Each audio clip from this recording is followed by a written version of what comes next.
Arrisquemos viver por amor. Deus é amor. Ele afasta o medo. Deus é amor. Arrisquemos viver por amor. Deus é amor. Ele afasta o medo.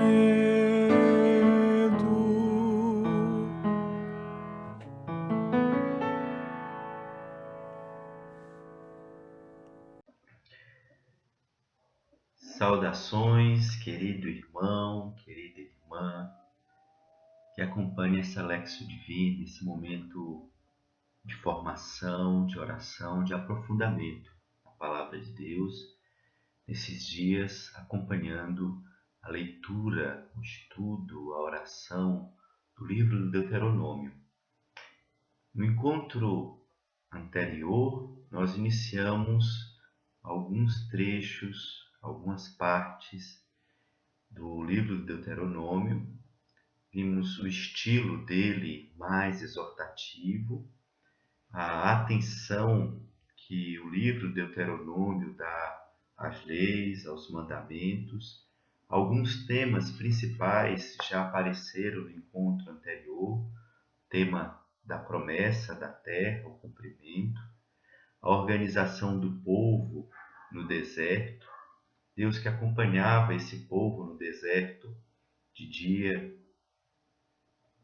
com a nuvem, de noite com a coluna de fogo, diz no texto de Deuteronômio, que nós vimos no encontro anterior. E o dom da lei para o povo, que é a maneira como o povo de Israel se comprometia com Deus na sua parte da aliança.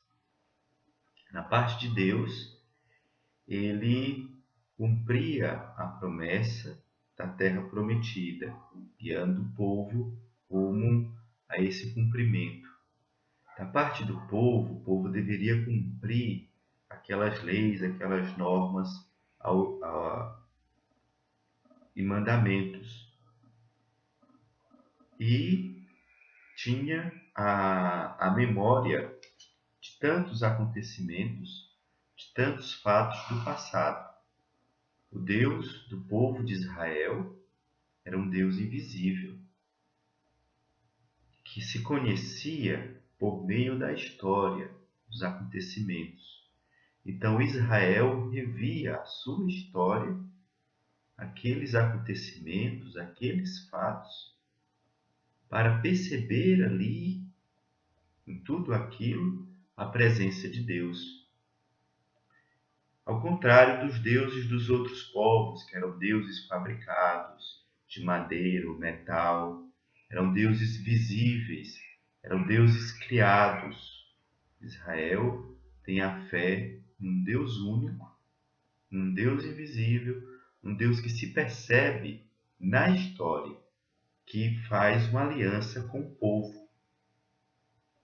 E essa aliança, Deus é fiel, e a parte do povo na aliança é cumprir essas leis, esses mandamentos, o que o Senhor chama o povo. E concluímos o encontro anterior rezando com um texto de Deuteronômio 11, 26 a 28, que diz assim: Eis que hoje ponho diante de vós a bênção e a maldição. A bênção se observardes aos mandamentos do Senhor vosso Deus, que hoje vos ordeno. A maldição se desobedecerdes aos mandamentos do Senhor vosso Deus, e vos desviardes do caminho que hoje vos ordeno, para seguirdes outros deuses que não conhecestes. Ou seja,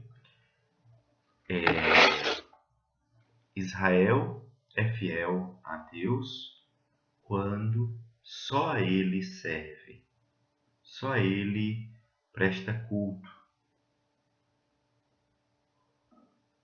Do contrário, quando Israel é infiel e busca outros deuses, Israel está se enfraquecendo, Israel está traindo a Deus. E o cumprimento da lei, dos mandamentos, era um sinal de vida e o descumprimento era um sinal de morte. E a partir desse encontro hoje, queremos entrar no capítulo 12. Dos capítulos 12 ao 26, queremos apresentar um pouco mais no encontro de hoje. Esses capítulos são o núcleo do livro Deuteronômio. Os autores consideram como a parte mais antiga do livro Deuteronômio, a partir da qual as outras partes foram elaboradas. E essa parte é chamado de o Código Deuteronômico. Seria o núcleo, a camada redacional mais consistente, que é um código de conduta para o povo de Israel. E o primeiro tema que aparece nesses capítulos é o tema do culto. O cumprimento da lei consistia também num culto ao Deus único e um culto unificado e que também gerasse uma unidade no povo. Porque adorar outros deuses, adorar os deuses dos outros povos, era ser infiel ao Senhor e era ser infiel à aliança com o Senhor.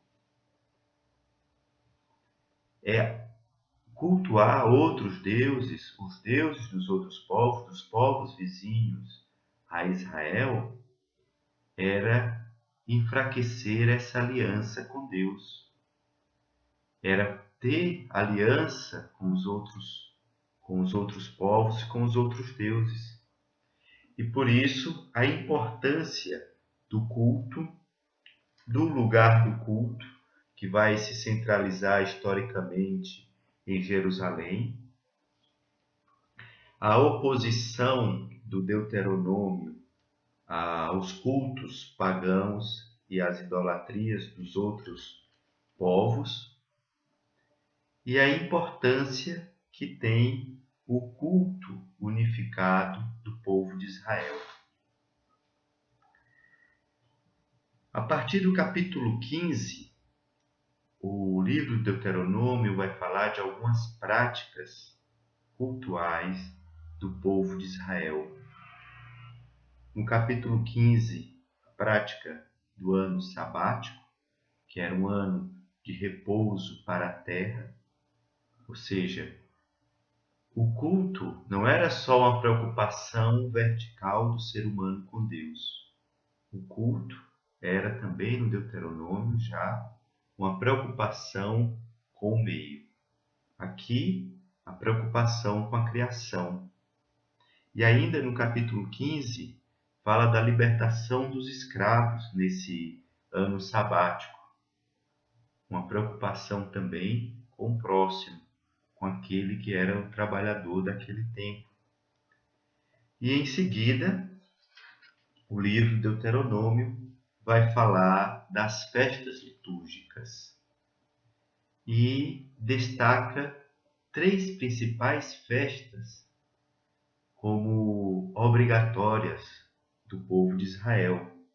No capítulo 16, versículo 16, lê-se o seguinte: 3 vezes ao ano, todos os teus varões comparecerão diante do Senhor teu Deus, no lugar que ele escolher, na festa dos pães sem fermento, na festa das semanas e na festa das tendas. Ninguém comparecerá diante do Senhor de mãos vazias. Ou seja, são 3 festas: a festa da Páscoa, ou dos pães sem fermentos, a festa de Pentecostes, ou a festa das semanas, e a festa das tendas. São as três principais, que inclusive no tempo de Jesus eram festas de peregrinação do povo ao Templo de Jerusalém, pois era o local de se oferecer o sacrifício, de se praticar o culto, de recordar e renovar a aliança com Deus e de se propor a viver essa aliança com Deus. A partir do capítulo 17 começam os temas de organização social do povo de Israel. Algumas normas para os juízes, algumas normas para os sacerdotes, para os reis, para os profetas e a organização do povo na cidade. Isso ocupa os capítulos 17, 18, 19 e 20. São maneiras que o povo tinha de se organizar, se mobilizar, de se manter. E a partir do capítulo 21, a atenção das regras do Deuteronômio não é mais para a sociedade, para a organização, mas para os indivíduos. E aí vai falar de direitos e deveres das pessoas, como regras de boa convivência, como manutenção da ordem das pessoas no lugar. E diversos temas vêm aqui nesses capítulos de 21 a 24. Tema da primogenitura, dos casamentos, do cuidado com os mortos, com os animais, como Israel deveria celebrar as assembleias, e uma atenção quero dar ao tema do migrante, do órfão e da viúva. A preocupação do Deuteronômio é com os mais frágeis da sociedade. Naquele tempo, essa tríade era a tríade dos mais fragilizados. O migrante, que era o estrangeiro, que portanto não tinha direitos naquela sociedade, como às vezes a gente observa pouco na nossa sociedade atual. O órfão, que não tinha um amparo familiar, estava abandonado, estava à mercê da caridade alheia. E a viúva, naquele tempo era desamparada, porque era o homem, o esposo, quem provinha as coisas para o lar. Mulher, naquele tempo, naquela sociedade, muitos séculos antes de Cristo, não tinha direito a trabalho, não tinha remuneração. Então a viúva deveria ser assistida pela sociedade. Então, Deuteronômio, capítulo 24, versículo 17 a 22, diz o seguinte: não distorças o direito do migrante, do órfão, nem tomes em penhor a veste da viúva. Lembra-te de que foste escravo no Egito, que o Senhor teu Deus te resgatou dali. Por isso eu te ordeno de agires assim. Quando ceifares o teu campo e esqueceres um feixe de trigo, não voltarás para buscá-lo, será para o migrante, o órfão e a viúva. Assim o Senhor teu Deus te abençoará em toda a obra de tuas mãos. Quando sacudires a tua oliveira, não voltarás para apanhar o que ficou, será para o migrante, o órfão e a viúva. Quando vindimares a tua vinha, não voltarás a rebuscar o que ficou, será para o migrante, o órfão e a viúva. Lembra-te de que foste escravo no Egito. Por isso eu te ordeno de agires assim. A palavra do Deuteronômio é para que o povo de Israel dê atenção aos mais frágeis, ao migrante, ao órfão e à viúva, porque o próprio povo de Israel já tinha sido escravizado, tinha ficado à mercê de outro povo, e deveria então agir com atenção e com misericórdia para os mais necessitados. Convite também para refletirmos o nosso cuidado uns com os outros. E essa parte se conclui no capítulo 26. Quero ler para vocês 26, dos versículos 16 a 19, que diz assim: Hoje o Senhor teu Deus te manda pôr em prática estes preceitos e estas normas. Guarda-os e observa-os de todo o teu coração, de toda a tua alma.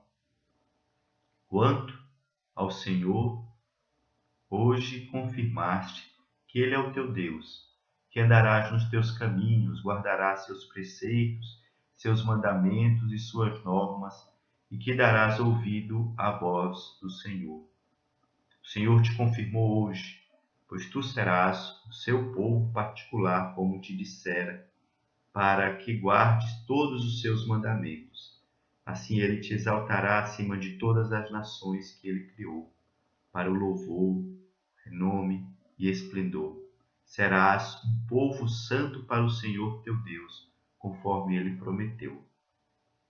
Vejam como essa temática da obediência à palavra do Senhor se repete.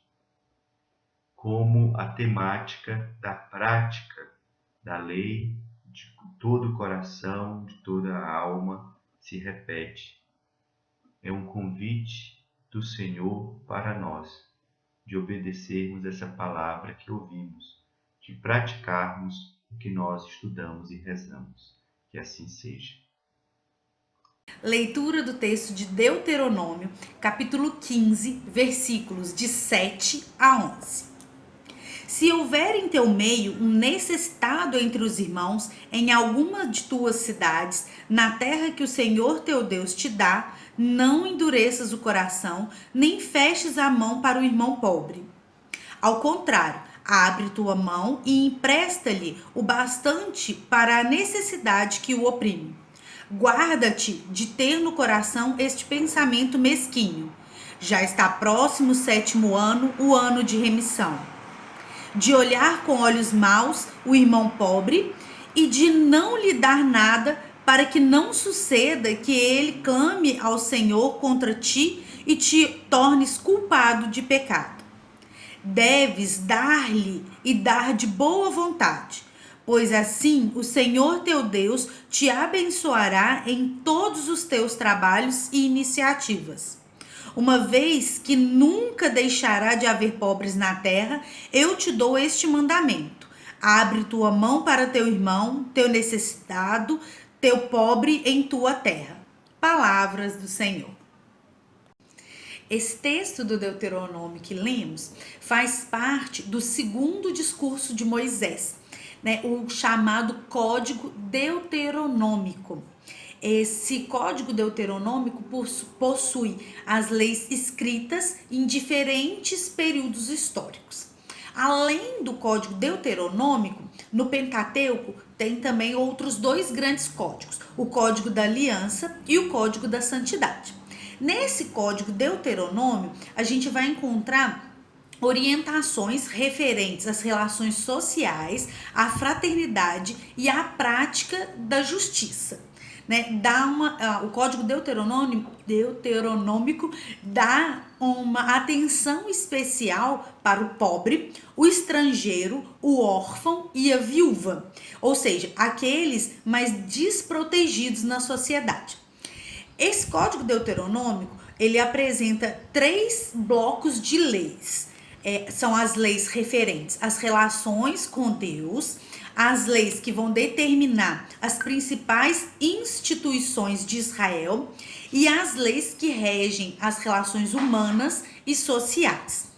Além desses três blocos de leis, o Código Deuteronômico apresenta também dois grandes eventos. Um evento de caráter litúrgico e um evento de caráter humanitário, social. A finalidade principal dessas leis todas é regulamentar a vida em comunidade, estabelecendo qual que é a justiça, qual que é a justa relação entre Deus e as pessoas. Então, esse texto que a gente leu, ele faz parte do primeiro bloco de leis. Então, ele vai falar sobre a eliminação dos santuários locais e a centralização do culto no Templo de Jerusalém. Ele determina a forma dos cultos, ele determina os ritos de purificação, e é muito legal pensar nesses ritos de purificação como parte da certeza que a terra prometida, ela é oriunda de Deus. E como Deus é santo, é necessário preservar a santidade da terra e das pessoas que ocupam essa terra, né? Então, tanto da terra quanto do povo, a purificação da terra e do povo. Além disso, nesse primeiro bloco, ele tenta manter a unidade do culto, né? Para ter afinal de contas, existe uma unidade de Deus, que vai ser refletida nessa unidade do culto. E pretende também evitar as práticas de idolatria e o culto a outras divindades. Eu achei muito interessante essa questão da idolatria, porque ele explica, né, que a idolatria não tem a ver com adoração de imagens, que a idolatria ela tem a ver com abandonar o Deus de Israel e não agir conforme a sua vontade. Então, idolatria é o pacto com a injustiça, com a exploração e principalmente com a exploração do mais pobre e dos indefesos.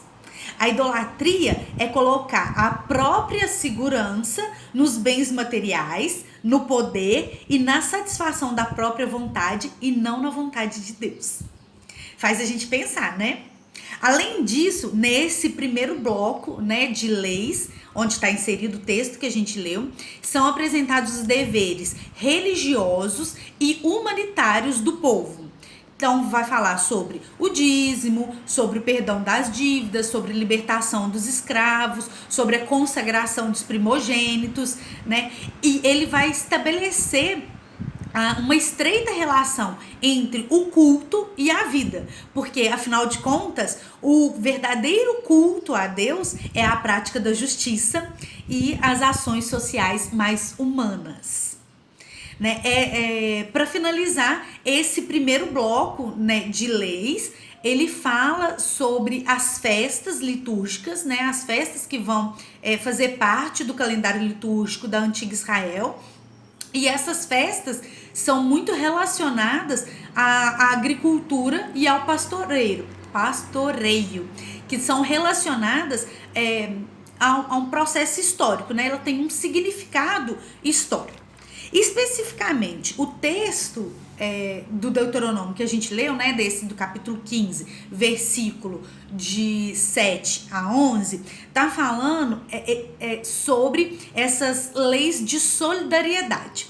Inclusive, nesse texto, tá a frase usada no mês da Bíblia desse ano, que é abre tua mão para teu irmão.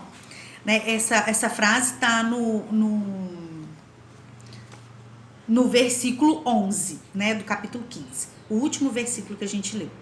E aí, nesse texto todo, vai falar um pouco sobre a apresentação propriamente dita, né, da lei e do ano sabático. Então, ele vem explicar o que é o ano sabático. O ano sabático, ele era prescrito para acontecer de 7 em 7 anos, e nesse ano sabático era recomendado o perdão das dívidas e a libertação dos escravos. Quem são esses escravos? Esses escravos são pessoas que perderam a própria liberdade por causa de dívidas, né? Então, é indicado ao povo de Deus que no ano sabático perdoe as dívidas e liberte essas pessoas que estão aprisionadas à dívida, né? Então, por isso que no texto fala para não se apegar ao pensamento mesquinho que já está próximo o 7º ano, o ano da remissão. Então, para não privar de emprestar dinheiro ou de ajudar o próximo, porque o ano sabático está chegando, né? Fala também dessa questão de não explorar o estrangeiro. Mas aí tem uma ressalva, porque pode ser entendido o estrangeiro não como aquela pessoa, o migrante, né? A pessoa pobre. Nesse texto da Bíblia, o estrangeiro ele é entendido como aquele forasteiro que é comerciante que vem para explorar através do poder comercial e financeiro o povo de Deus. Daí, esse estrangeiro que vem explorar, ele não é bem visto, né? Porque o desejo de Deus é que o povo seja próspero e independente. Então, esse estrangeiro que vem explorar e que vem dominar o povo através das relações econômicas, esse estrangeiro não é bem visto. Ao mesmo tempo que o texto propõe a ajuda e o cuidado do mais necessitado, ele repudia aquela pessoa que tem privilégios financeiros e que por causa disso explora e domina o povo de Deus, né? Então, nesse texto, nesse trecho que a gente leu, ele vem falando que a bênção divina, ela é condicionada ao comportamento ético e à eliminação da injustiça. Então, é um pedido, né, através da norma, através da lei, para que o povo seja mais solidário. Me pega muito esse finalzinho quando ele fala, né? Uma vez, tá no versículo 11, uma vez que nunca deixará de haver pobres na terra, eu te dou este mandamento: abre tua mão para teu irmão. Né? Apesar de os autores do Deuteronômio entenderem que sempre haverão os pobres, sempre haverão as dificuldades e as desigualdades, não é por causa disso que a gente deve deixar de ajudar. Não é porque sempre vão existir os pobres ou é porque de fato a sociedade é mesmo doente, então eu me isento da responsabilidade de cuidar ou de modificar. Então isso eu acho muito interessante de pensar que o autor, né, do texto bíblico, ele entende que o mundo é desigual, entende que há pobreza, mas ele não, como construtor do reino de Deus, ele não aceita. Não aceita no sentido de, ok, sempre existiu, sempre vai existir, tudo bem. Mas no sentido de não aceita no sentido de, ok, existe. Então, o que a gente pode fazer para ser diferente? O que eu posso fazer para ajudar? E aí, o que o texto propõe que a gente possa fazer é não permitir o pensamento mesquinho, não nos privar de ajudar e entender que há um momento de simplesmente perdoar.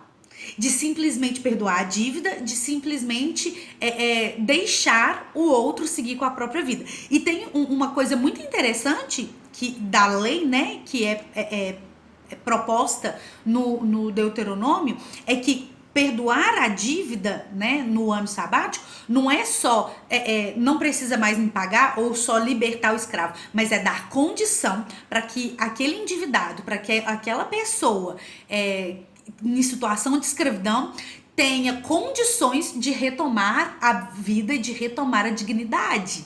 Então não é libertar e vai, segue tua vida. É libertar e falar, olha, vamos construir dessa forma, vou te ajudar desse jeito.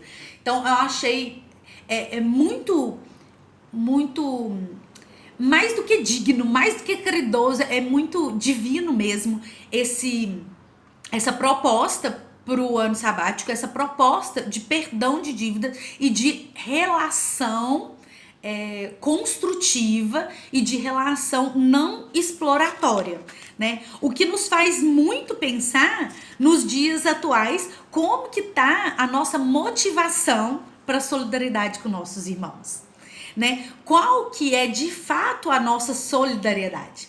A gente ajuda simplesmente de doação ou a gente ajuda para construção e edificação de uma vida melhor para esse irmão? Não é a solidariedade, não é uma simples caridade de ceder ou de doar, mas a solidariedade é uma doação de construção, né, de modificação e de transformação de vida, né? É uma solidariedade para que a gente ajude o outro a ter uma vida diferente, porque afinal de contas Deus nos criou para liberdade e para fraternidade. Eu quero, com a leitura desse texto, propor que a gente pense sobre esse significado de liberdade, esse significado de fraternidade, sobre como que a gente está lidando com o sofrimento e com as injustiças no mundo, à luz da palavra de Deus. Pelos frutos da terra e pelas vitórias que o povo de Deus já conquistou em sua caminhada, agradeçamos ao Senhor.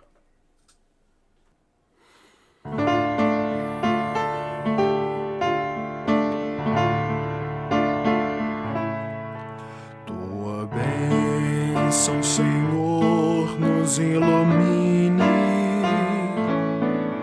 Tua face, Senhor, sobre nós brilhe. Teu poder encerra a paz e retidão, bênçãos e frutos por todo este chão. Teu poder encerra a paz e retidão, bênçãos e frutos por todo este chão. Deus se compadece de nós, se compraz, em nós resplandece seu rosto de paz, para que o povo encontre, Senhor, teu caminho, e os povos descubram teu terno carinho. Que todos os povos te louvem, Senhor, que todos os povos te cantem louvor. O chão se abre em frutos, é Deus que abençoa, e brotem dos cantos do mundo esta loa. Ao Pai demos glória, e ao Filho também, louvor ao Espírito Santo. Amém. Tua bênção, Senhor, nos ilumine. Tua face, Senhor, sobre nós brilhe. Teu poder encerra a paz e retidão, bênçãos e frutos por todo este chão. Teu poder encerra a paz e retidão, bênçãos e frutos por todo este chão.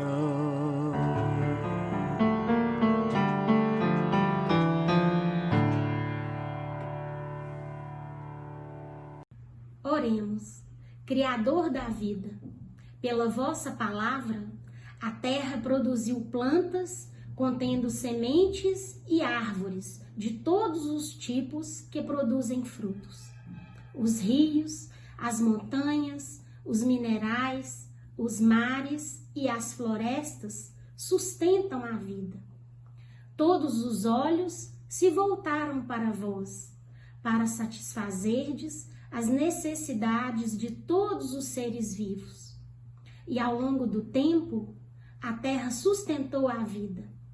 Ao longo dos ciclos planetários, de dias e estações, renovação e crescimento, abris a vossa mão para dar às criaturas a nossa comida no momento propício.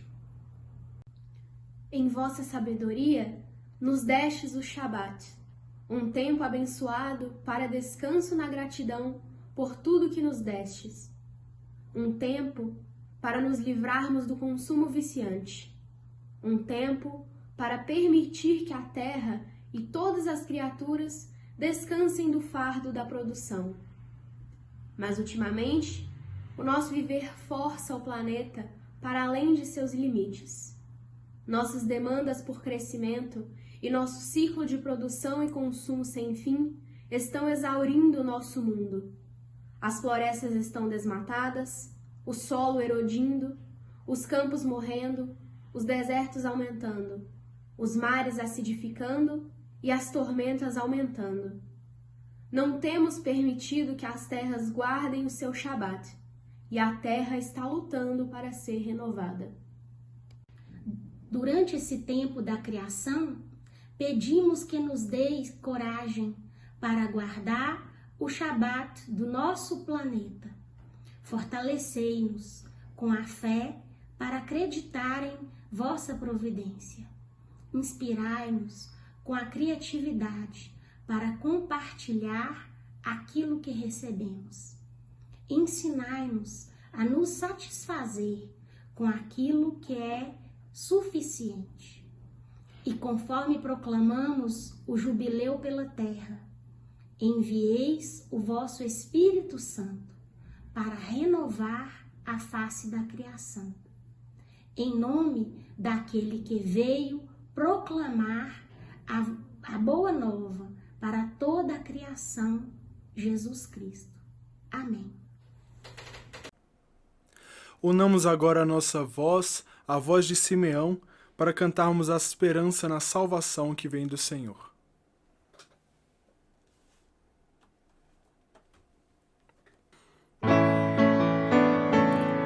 Agora, Senhor, podes deixar partir em paz teu servidor,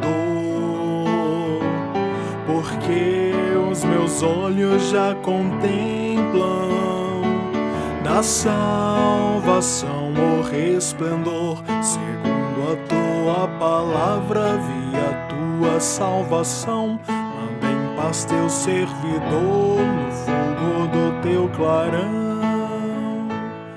Para todos os povos preparastes a salvação que resplendeu, a luz que ilumina as nações todas, a glória desse povo teu. Glória ao Pai, glória ao menino, Deus que veio, Deus que vem. Glória seja ao divino que nos guarde sempre. Amém.